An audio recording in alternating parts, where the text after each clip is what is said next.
Happy morning everyone. Welcome to GATE session. Before I would like to introduce myself, V. Shanmugam, working as an assistant professor, S.A.E. Engineering College, AIDS department.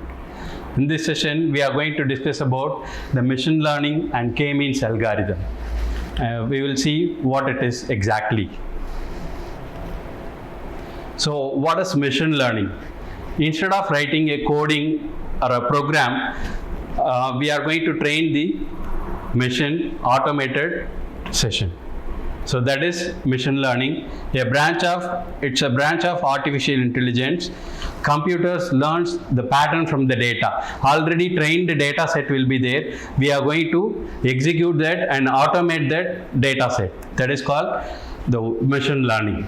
So it improves automatically without explicit programming. So why we are going for learning machine learning? So we will see that. So here you can see that example why we need a machine learning. You can see that video. See, in warehouse they will be having unclustered things and they will be getting more confusions during that time. That is, you just imagine 2 lakh data like that, what will be happen? So you will be getting more confusions on that. You don't have clear knowledge. So imagine this is the data set. 2 lakh data set you have like this, what you will do? So you will be getting an ambiguous situation. So in order to avoid that, we are going to introduce the machine learning. So here it is going to handle large volumes of data to find hidden patterns and help to prediction automation, reduces manual effort. So this is use of machine learning. You can see this picture. You can able to identify, or you will be getting an idea what is unclustered thing.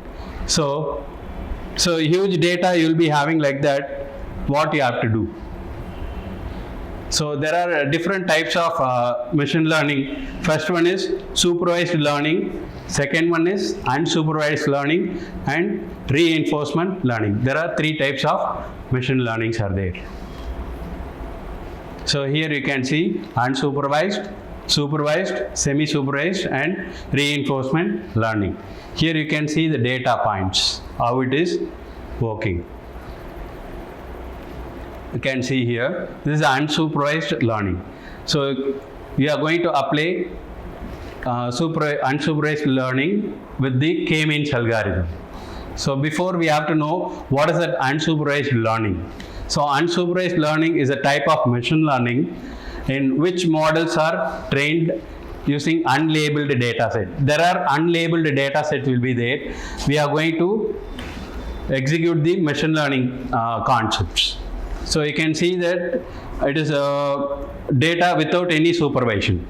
You can see without any supervision. So you cannot able to identify what is there inside the data.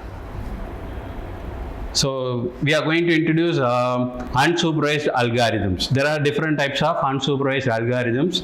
First one is K-means clustering, KNN, hierarchical clustering, anomaly detection, neural networks, principal component analysis, a priori algorithm. In this session, we are going to discuss about the K-means clustering.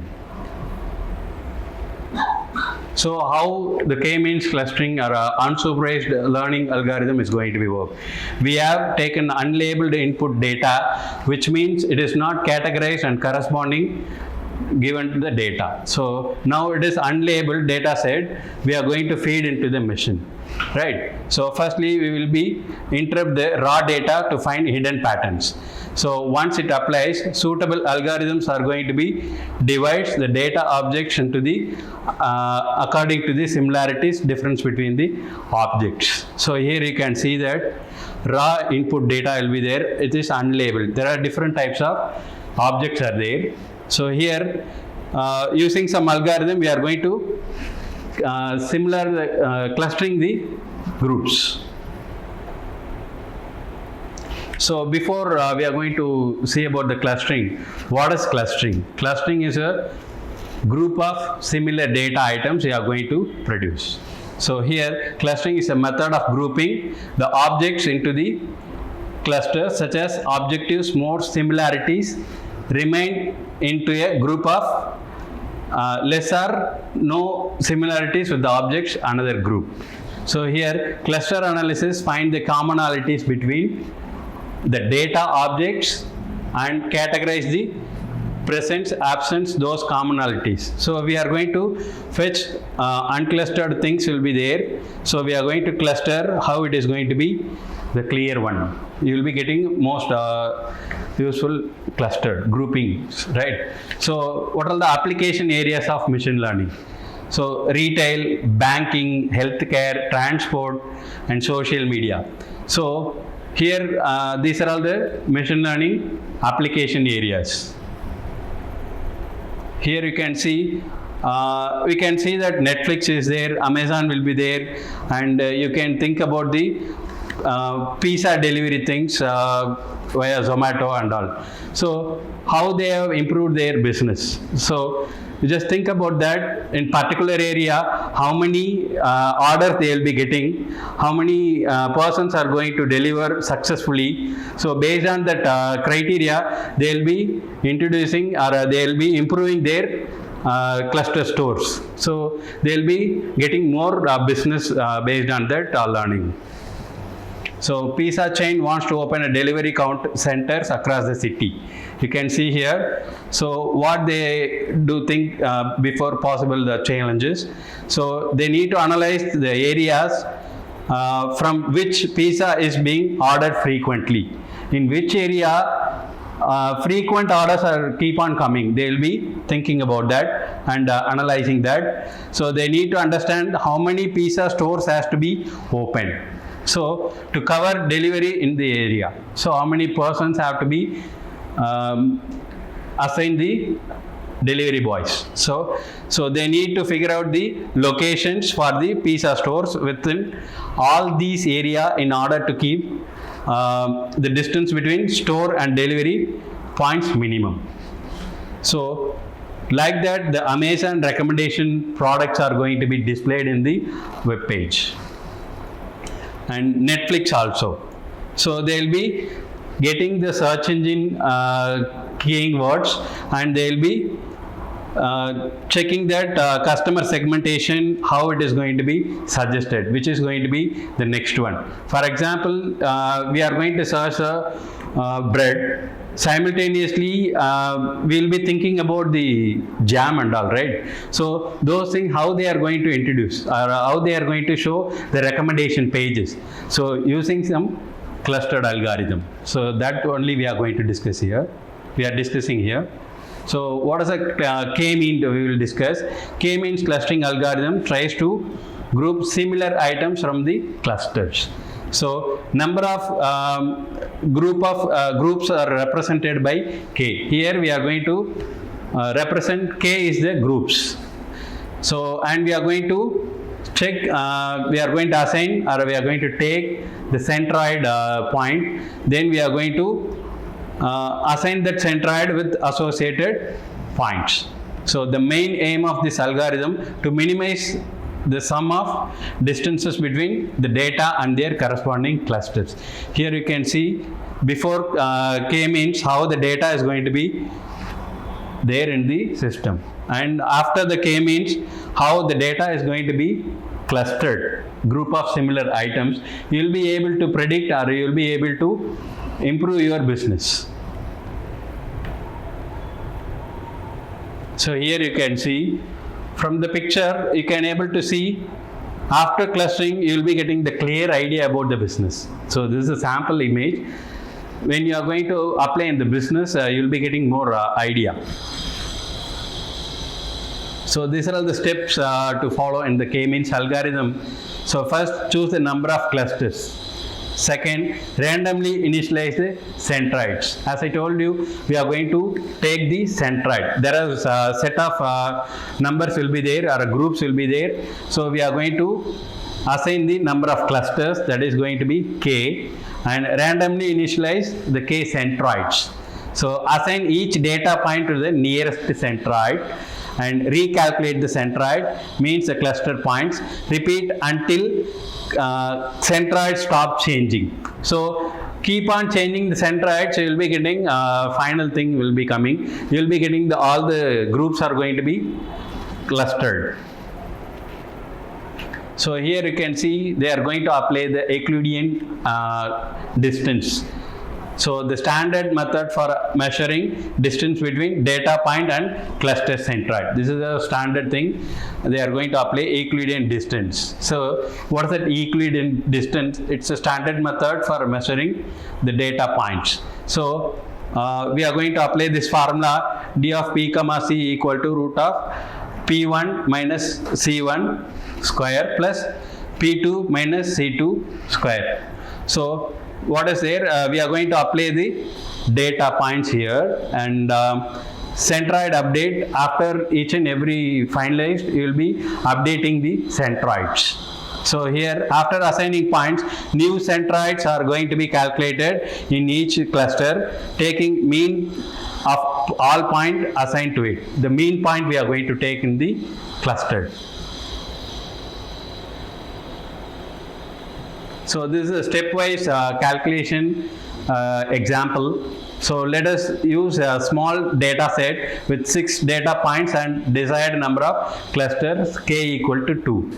So what is that? We are going to take the data points. This is a sample data points you can see here.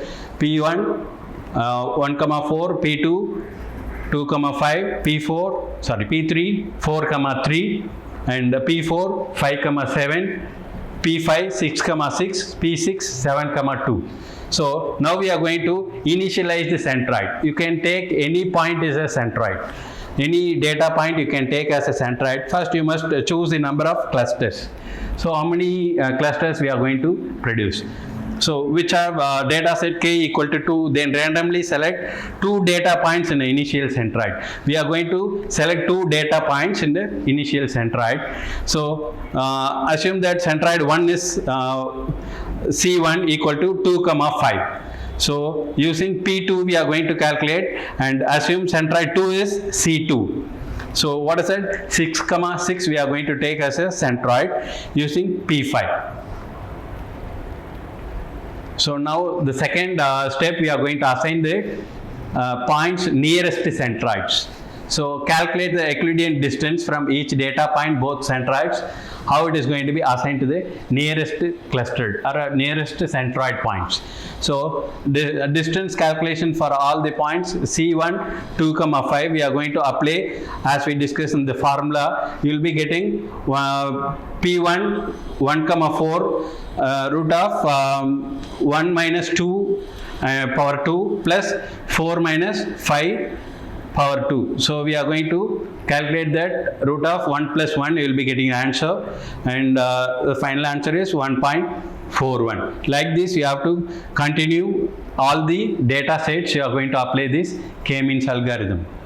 And step 3, recalculate the centroids. So now compute the new mean for each clusters based on their points assigned to the step 2. So new centroids are going to be calculated, and mean of P1, P1 of 1, 4, P2 of 2, 5, and P3 of 4, 3. So like this, we are going to assign the x coordinate and y coordinate. You will be getting the new centroids. So till the end, you have to recalculate the step 2, 3, everything. So reassigning the data points, repeat the process until using new centroids are going to be finalized. So final cluster, you will be getting the results based on the last assignment step. So what is that? Final cluster contains data points P1, P2, P3 with centroid 2.33, 4. So final cluster 2 contains data points P4, P5, P6 with centroid 6, 5. So we are going to conclude that how many clusters have been clustered from the area. So we are going to improve the business based on the clusters.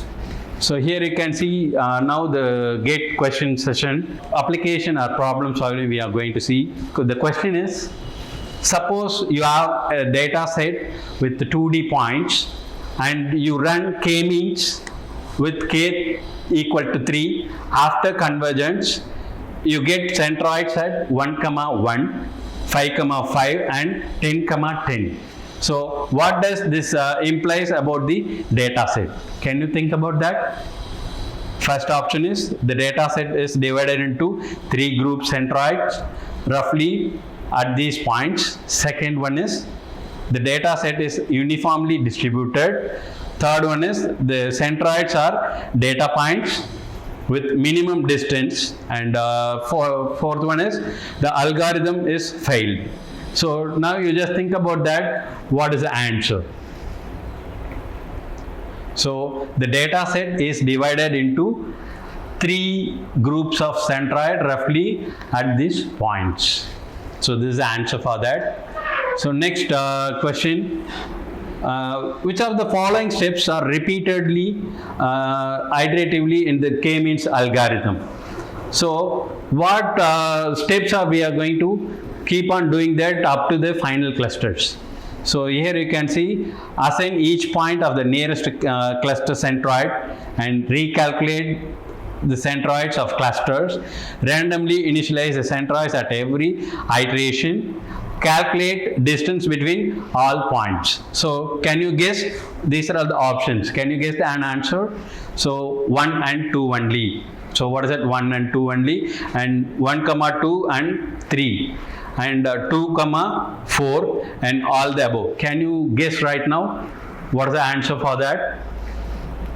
Yes, 1 and 2 we are going to repeat the steps until your final cluster has to be declared. So conclusion, the machine learning helps computers learn from data. So application across all industries it is going to be used. K-means is a powerful clustering algorithm for grouping the similar data. Thank you. We will see in the next continuation videos. Thank you.